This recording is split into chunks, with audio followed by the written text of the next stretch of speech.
Hi friends, welcome to Somu competitive guidance. Supreme court of India నుంచి junior assistant notification అనేటువంటిది విడుదల అవడం జరిగింది అనమాట అండి.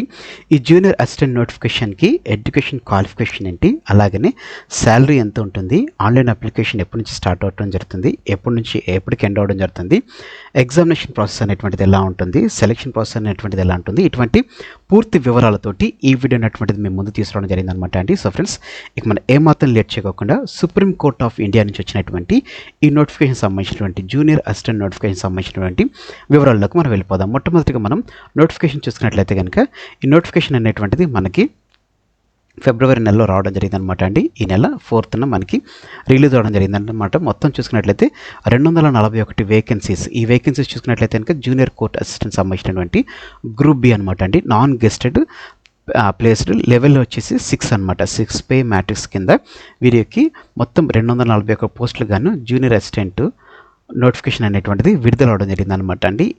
వీరి యొక్క పే స్కేల్ అనేటువంటి చూసుకున్నట్లయితే కనుక 35,400 అనేటువంటిది వీరి యొక్క ఇనీషియల్ పే స్కేల్ అనేటువంటిది as per the level 6 pay matrix బట్టి చూసుకున్నట్లయితే కనుక వీరికి యొక్క పే స్కేల్ అనేటువంటిది 35,400 అనేటువంటిది ఉంటుంది అనమాట అండి. వీరి యొక్క గ్రాస్ పే చూసుకున్నట్లయితే కనుక దరిదాపుగా హెచ్ఆర్ఎల్ వీటన్నిటిని అలవెన్సెస్ అనేటువంటిది కలుపుకొని చూసుకున్నట్లయితే కనుక 72,040 రూపాయలు అనేటువంటిది వీరి యొక్క పే స్కేల్ ఉండడం జరుగుతుంది అనమాట అండి. ఇటువంటి ఇంపార్టెంట్ అంటే ఎంతో ప్రాముఖ్యత కలిగినటువంటి జూనియర్ అసిస్టెంట్ సంబంధించినటువంటి junior court assistant supreme court of India అనేటువంటిది అటానమస్ బాడీ సంబంధించినటువంటి ఈ నోటిఫికేషన్ సంబంధించినటువంటి ఎలిజిబిలిటీ ఏంటి అనేటువంటిది మనం చూసుకుందాం అనమాట అండి. ఈ పోస్టులకి ఎవరైతే ఎలిజిబిలిటీ ఉన్నారో వారు వెంటనే అప్లై అనేటువంటి చేసుకోవడం మర్చిపోకండి అనమాట అండి.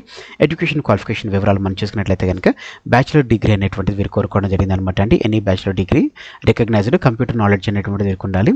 మినిమం స్పీడ్ అనేటువంటిది టైపింగ్ అనేటువంటిది 35 words per minute అనేటువంటిది అడగడం జరిగింది అనమాట. అయితే దీనికి సంబంధించినటువంటి ఏ విధమైనటువంటి సర్టిఫికేట్ అనేటువంటిది వీళ్ళు అడగలేదు అనమాట అండి. జస్ట్ టైపింగ్ నాలెడ్జ్ అనేటువంటిది మినిమం 35 words per minute ఉండాలని చెప్పేసి ఇందులో తెలపడం జరిగింది అనమాట అండి. ఏజ్ క్రైటీరియా అనేటువంటిది మనం చూసుకున్నట్లయితే కనుక 30 సంవత్సరాల లోపు ఉన్నటువంటి ప్రతి ఒక్క అభ్యర్థి, అంటే 18 సంవత్సరాల నుంచి 30 సంవత్సరాల లోపు ఉన్నటువంటి ప్రతి ఒక్క అభ్యర్థి ఈ పోస్టులకు అప్లై చేసుకోవచ్చు అని చెప్పి తెలపడం జరిగింది అనమాట అండి.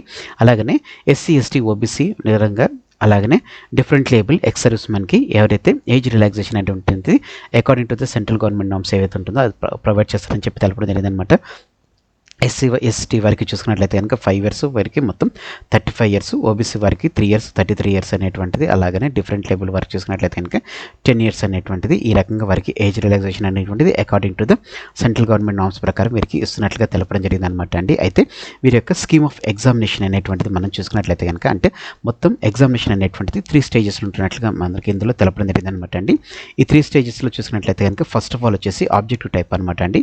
ఆబ్జెక్టివ్ టైప్లో మనం చూసుకున్నట్లయితే కనుక ఆబ్జెక్టివ్ టైప్ క్వశ్చన్స్ మొత్తం 100 questions అనేటువంటిది ఉండడం జరుగుతుంది అనమాట అండి. ఈ 100 questions చూసుకున్నట్లయితే కనుక 50 questions వచ్చేసి ఇంగ్లీష్కి ఉండడం జరుగుతుంది అనమాట అండి. అలాగనే 25 questions మనం చూసుకున్నట్లయితే కనుక యాప్టిట్యూడ్ సంబంధించి ఉండడం జరుగుతుంది అనమాట అండి. నెక్స్ట్ 25 questions వచ్చేసి జనరల్ నాలెడ్జ్ సంబంధించి ఉండడం జరుగుతుంది అనమాట అండి. సో ఈ రకంగా 100 questions వచ్చేసి 2 hours టైం, అలాగనే కంప్యూటర్ నాలెడ్జ్ సంబంధించినటువంటి 25 questions అనమాట అండి. మొత్తం 125 questionలకు గాను 2 గంటల సమయం అనేటువంటిది, అంటే 120 నిమిషాలు అనేటువంటిది మనకి ప్రొవైడ్ చేస్తున్నట్లు ఇందులో మనకి తెలపడం జరిగింది అనమాట అండి. అయితే ఏ విధమైనటువంటి నెగిటివ్ మార్కింగ్ అనేటువంటిది ఇక్కడ మనకి మెన్షనింగ్ అనేటువంటి చేయలేదన్నమాట అండి. మెన్షనింగ్ అనేటువంటి చేయలేదు కాబట్టి దాన్ని మనం కన్సిడర్ అనేటువంటిది చేయాల్సిన అవసరం లేదు. ఆ తర్వాత మనం చూసుకున్నట్లయితే కనుక సెకండ్ స్టేజ్లోకి వచ్చిన తర్వాత, అంటే ఇది అయిపోయిన తర్వాత టైపింగ్ టెస్ట్ అనేటువంటిది ఉంటుంది అనమాట అండి. 35 words per minute. దీనికి 3% ఏదైతే నెగోషియబుల్ అనేటువంటిది ఉంటుంది అనమాట. మిస్టేక్స్ అనేటువంటిది వారు నెగోషియేట్ చేస్తారనమాట. దీనికి సబ్మిషన్ టైం వచ్చేసి 10 minutes అనేటువంటిది కేటాయించడం జరుగుతుంది అనమాట అండి. ఆ తర్వాత డిస్క్రిప్టివ్ టెస్ట్ అనేటువంటిది ఉంటుంది అనమాట అండి. అది ప్యాసేజ్, ప్రిసైజ్ రైటింగ్, అదే రకంగా ఎస్ఏకి సంబంధించినటువంటిది. ఇది 2 hours టైం అనేటువంటిది కేటాయించడం జరుగుతుంది అనమాట అండి. ఈ రెండు పాస్ అయిన తర్వాత మనం చూసుకున్నట్లయితే కనుక మనకి తర్వాత ఇంటర్వ్యూ అనేటువంటిది కండక్ట్ చేస్తున్నట్లుగా తెలపడం జరిగింది అనమాట అండి. ఇంటర్వ్యూలో చూసుకున్నట్లయితే కనుక ఒక పోస్ట్కి వచ్చి 3 1:3 రేషియోలో వారిని తీసుకుంటున్నట్లుగా ఇందులో మనకి తెలపడం జరిగింది అనమాట అండి. సో ఈ రకంగా మనకి ఎగ్జామ్ అనేటువంటిది కండక్ట్ చేసి క్వాలిఫై అనేటువంటి చేస్తున్నట్లుగా తెలపడం జరిగింది అనమాట. ఎవరైతే సెలెక్టెడ్ క్యాండిడేట్స్ ఉంటారో వారికి పోస్టింగ్ అనేటువంటిది ఇస్తున్నట్లుగా తెలపడం జరిగింది అనమాట అండి. అయితే ఎగ్జామినేషన్ సెంటర్స్ చూసుకున్నట్లయితే కనుక మొత్తం టెస్ట్ సెంటర్స్ 128 టెస్ట్ సెంటర్స్ అనేటువంటిది కండక్ట్ చేస్తున్నారు. 28 రాష్ట్రాలకు గాను ఇది కండక్ట్ చేస్తున్నట్లుగా మనకి తెలపడం జరిగింది అనమాట అండి. అలాగనే రిజిస్ట్రేషన్ ప్రాసెస్ అదే రకంగా ఎగ్జామినేషన్ ఫీజు అనేటువంటిది మనం చూసుకున్నట్లయితే కనుక రిజిస్ట్రేషన్ ప్రాసెస్ అనేటువంటిది ఆల్రెడీ 5th ఫిబ్రవరి నుంచి రిజిస్ట్రేషన్ ప్రాసెస్ అనేటువంటిది స్టార్ట్ అవ్వడం జరిగింది అనమాట అండి. www.sci.gov.in మనం వెళ్ళిపోవచ్చు అనమాట అండి. దీనికి సంబంధించినటువంటి అప్లికేషన్ లింక్ అనేటువంటిది నేను మీకు డిస్క్రిప్షన్ బాక్స్లోను అదే రకంగా ఫస్ట్ పిన్నెడ్ కామెంట్లో నేను మీకు ప్రొవైడ్ అనేటువంటి చేయడం జరుగుతుంది అనమాట అండి. అలాగనే మీకు ఇంకేమైనా ఇన్ఫర్మేషన్ కావాలనుకున్నట్లయితే కనుక మనకి వాట్సాప్ గ్రూప్ కూడా ఉండడం జరిగింది అనమాట అండి. వాట్సాప్ గ్రూప్లో కూడా నేను దానికి సంబంధించిన డీటెయిల్స్ అనేటువంటిది నేను మీకు పోస్ట్ చేస్తాను అనమాట అండి. అయితే దీనికి సంబంధించి చూసుకున్నట్లయితే కనుక 5th ఫిబ్రవరి నుంచి మనకి ఆన్లైన్ అప్లికేషన్ అనేటువంటి స్టార్ట్ చేయడం జరుగుతుంది అనమాట అండి. 8th మార్చ్ తోటి ఆన్లైన్ అప్లికేషన్ ఎండ్ చేస్తారు. అంటే 8th మిడ్-నైట్ కల్లా ఆన్లైన్ అప్లికేషన్ అనేటువంటిది ఎండ్ అవుతున్నట్లుగా తెలపడం జరిగింది అనమాట అండి. అయితే ఎగ్జామినేషన్ ఫీజు చూసుకున్నట్లయితే కనుక 1000 రూపీస్ అనేటువంటిది జనరల్ అదే రకంగా ఓబీసీ వారికి ఇవ్వడం జరుగుతుంది అనమాట. ఇది నాన్ రిఫండబుల్ అనమాట అండి.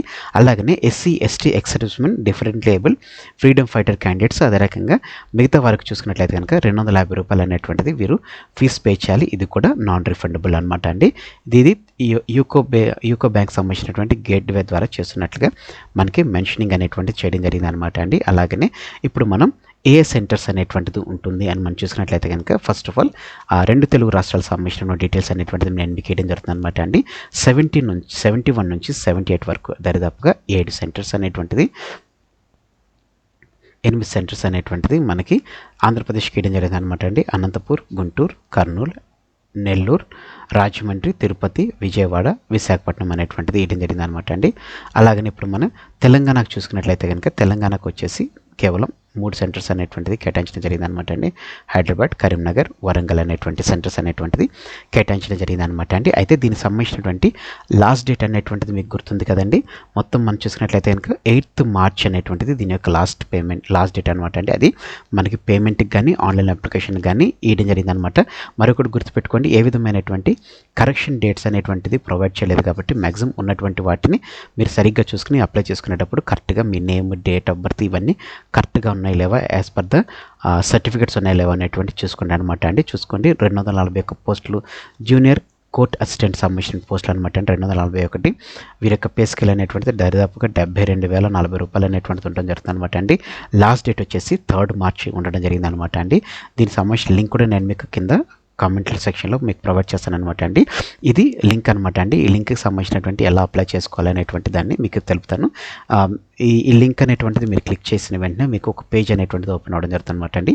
ఈ పేజ్లో మీరు ఏ పోస్ట్కి అప్లై చేసుకుంటున్నారు, ఒకవేళ మీరు అడ్వర్టైజ్మెంట్ మళ్ళీ చదువుకోవాలనుకుంటే చదువుకోవచ్చు, లేకపోతే ఆన్లైన్ అప్లికేషన్ ఫామ్ అనేటువంటిది ఎలా ఉంటుందో చూసుకోవాలనుకున్నట్లయితే మీరు ఇక్కడ చూసుకోవచ్చు. మీరు ఒకవేళ ఆల్రెడీ రిజిస్టర్డ్ అయితే కనుక లాగిన్ చేసుకోవచ్చు, లేకపోతే రిజిస్టర్ కావాలనుకున్నట్లయితే కనుక క్లిక్ హియర్ అనేటువంటి దాన్ని మీరు క్లిక్ చేసినట్లయితే కనుక మీకు ఈ రకంగా ఒక పేజ్ అనేటువంటిది ఓపెన్ అవ్వడం జరుగుతుంది అనమాట అండి. ఈ పేజ్లో మీ యొక్క పోస్ట్ నేమ్, ఏ పోస్ట్కి మీరు అప్లై చేసుకోవాలనుకుంటున్నారు అనేటువంటిది junior Coast assistant post code 1 అనమాట అండి. క్యాండిడేట్స్ అప్లికేషన్ ఫుల్ నేమ్ అనేటువంటిది అడగడం జరుగుతుంది అనమాట. దాని తర్వాత వాళ్ళ మొబైల్ నెంబర్ కన్ఫర్మేషన్ చేసుకోవాలి. ఒకవేళ ఆల్టర్నేట్ నెంబర్ ఉన్నట్లయితే ఇవ్వాలి, లేకపోయినా కానీ పర్వాలేదు. తర్వాత వారి యొక్క ఈమెయిల్ అడ్రస్ అనేటువంటిది కన్ఫర్మ్ చేసుకోవాలని చెప్పేసి కూడా తెలుపుకోవడం జరుగుతుంది అనమాట అండి. ఆ తర్వాత మీకు ఓటీపీ జనరేట్ ఓటీపీ అని క్లిక్ చేయగానే మనకి ఓటీపీ అనేటువంటిది మన మొబైల్ నెంబర్కి అలాగనే ఈమెయిల్ ఐడికి మనకు రావడం జరుగుతుంది అనమాట. వచ్చినటువంటి ఓటీపీ అనేటువంటిది మనం ఎంటర్ చేసిన తర్వాత ఐ అగ్రీ అనేటువంటి దాన్ని క్లిక్ చేసి కింద క్యాప్చా అనేటువంటిది క్లిక్ చేసినట్లయితే కనుక మనం రిజిస్ట్రేషన్ అంటే మన ఎగ్జామ్ సంబంధించినటువంటి రిజిస్ట్రేషన్ ప్రాసెస్ అనేటువంటిది పూర్తి అవడం జరుగుతుంది అనమాట అండి. మీరు రిజిస్ట్రేషన్ అయిన తర్వాత నెక్స్ట్ ప్రాసెస్లోకి అప్లికేషన్ ఎలా ఫిల్అప్ చేయాలనేటువంటి దాని వివరాలతోటి మరొక వీడియోలో మేము ముందుకు రావడం జరుగుతుంది అనమాట అండి. సో ఫ్రెండ్స్, ఇదండి సుప్రీంకోర్టు నుంచి వచ్చినటువంటి జూనియర్ కోర్ట్ అసిస్టెంట్ సంబంధించినటువంటి నోటిఫికేషన్ సంబంధించినటువంటి వివరాలతో కూడినటువంటి వీడియో. Thanks for watching the video. Have a nice day. మరిన్ని అప్డేట్స్ గురించి మన సోము కాంపిటేటివ్ గైడెన్స్ అనేటువంటి యూట్యూబ్ ఛానల్ని సబ్స్క్రైబ్ చేసుకోవడం మర్చిపోకండి. Thanks for watching the video. Have a nice day.